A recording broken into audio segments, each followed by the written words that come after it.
The story is called Leah's Pony.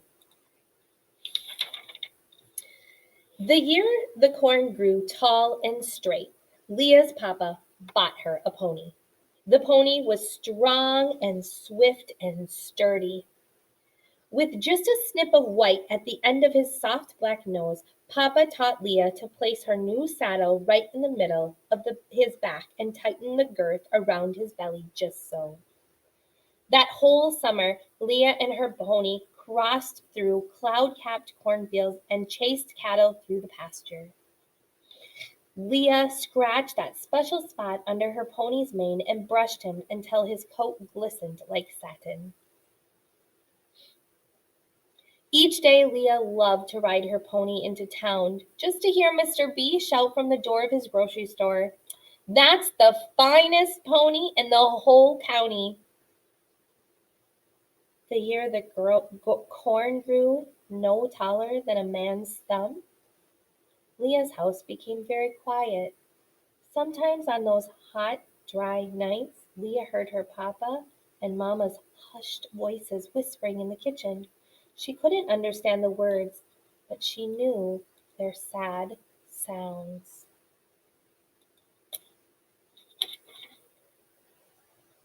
Some days the wind blew so hard it turned the sky black with dust.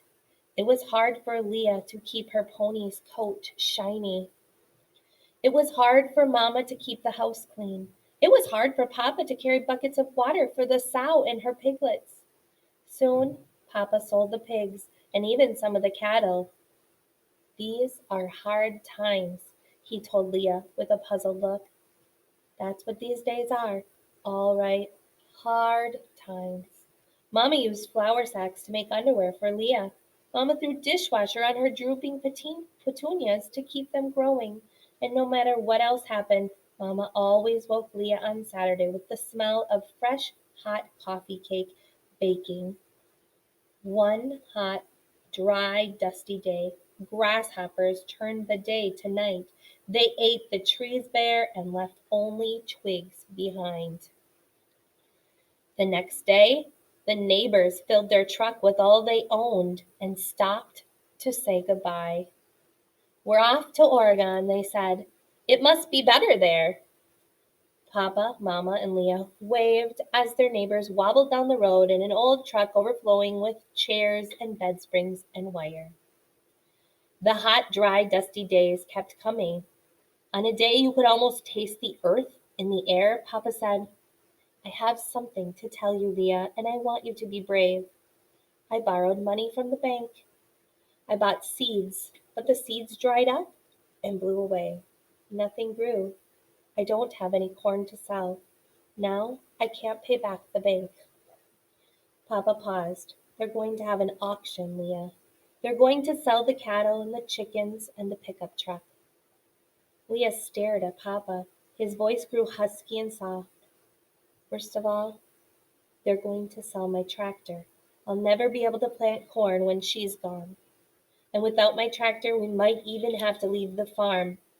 I told you, Leah, these are hard times."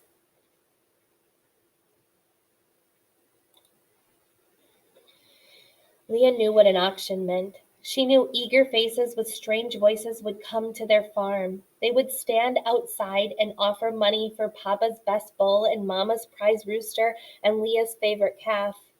All week, Leah worried and waited and wondered what to do. One morning, she watched as a man in a big hat hammered a sign into the ground in front of her house.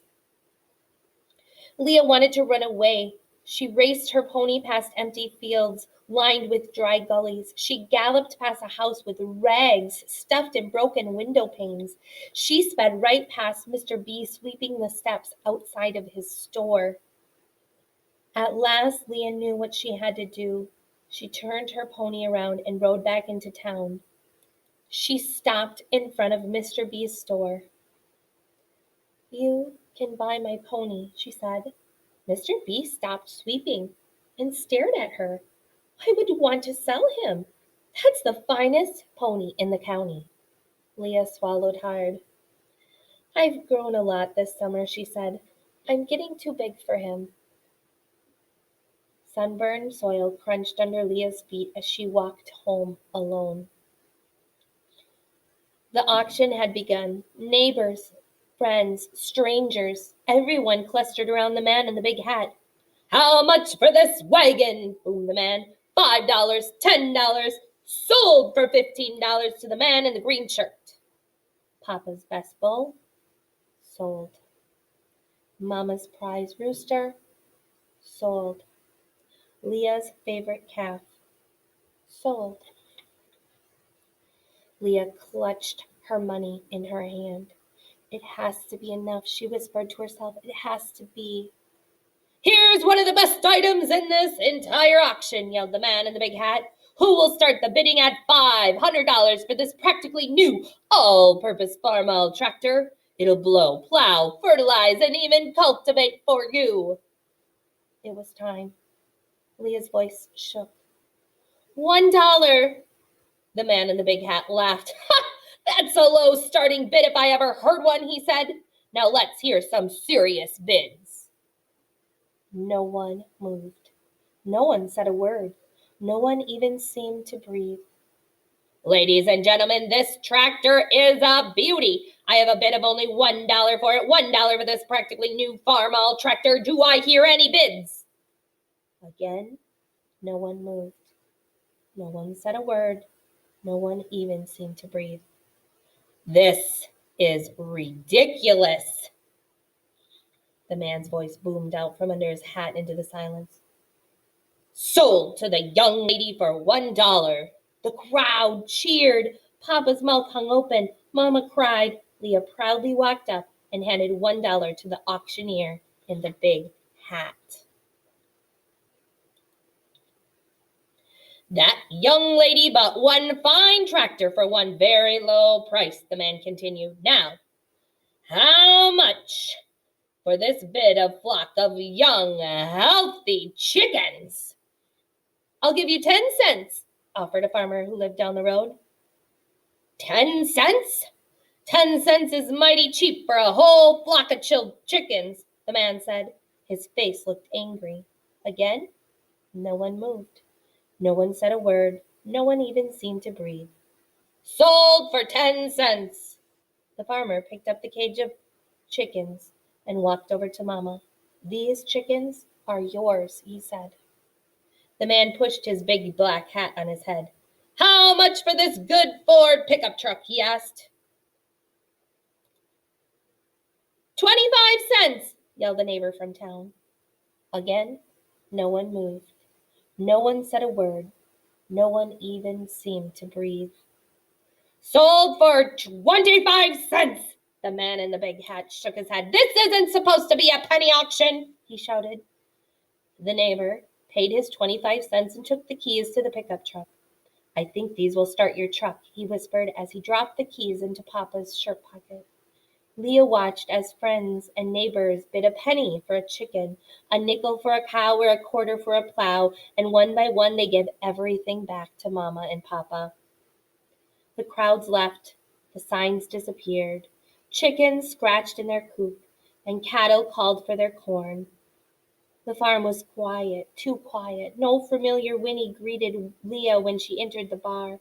Leah swallowed hard and straightened her back. That night, in Leah's hushed house, no sad voices whispered in the kitchen. Only Leah lay awake, listening to the clock chime 9 and even 10 times. Leah's heart seemed to copy its slow, sad beat. The next morning, Leah forced open the heavy barn doors to start her chores. A loud whinny greeted her. Leah ran and hugged the familiar furry neck and kissed the white snip of nose. "You're back," she cried. "How did you get here?" Then Leah saw the note with her name written in big letters.